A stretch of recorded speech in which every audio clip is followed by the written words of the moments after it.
அலைக்கும் வரஹ்மத்துல்லாஹி வபரகாத்து. நம்ம சின்ன பிள்ளையில் ஸ்கூலில் ஒன்றா பல மாணவர்களோட ஒன்றா படித்திருப்போம். எல்லா மாணவர்களும் ஒரே நேரத்தில் ஒரே தரத்தில் நம்மளோட படிச்சிருப்பாங்களான்னா இல்லை. சில மாணவர்கள் மாணவர்களாக இருப்பாங்க. அவங்கள பார்த்து யோசிக்கக்கூடிய நேரத்தில் இவங்கள்லாம் எப்படி இருக்க போகிறாங்க பிற்காலத்தில் என்றெல்லாம் நம்ம கற்பனை பண்ணியிருப்போம்.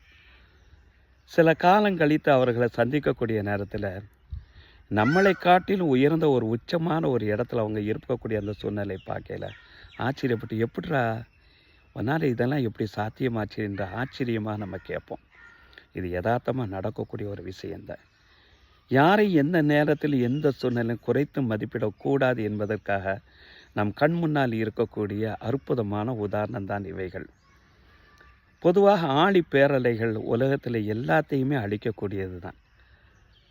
ஆனால் அதனால் ஒரு சொட்டு எண்ணெயை மூழ்கடித்து விட முடியாது என்பது யதார்த்தமான ஒரு உண்மை.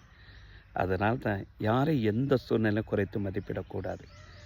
இதனை அல் குர்ஆன் ஷெரீஃபில் இறைவன் சொல்லக்கூடிய நேரத்தில் இவ்வாறு சொல்வான், ஃபௌக குல்லி தி இல்மின் அலீம். அறிந்தவனுக்கு மேல் ஒரு அறிந்தவன் எப்பொழுது இருந்து கொண்டே இருக்கிறான் என்பது.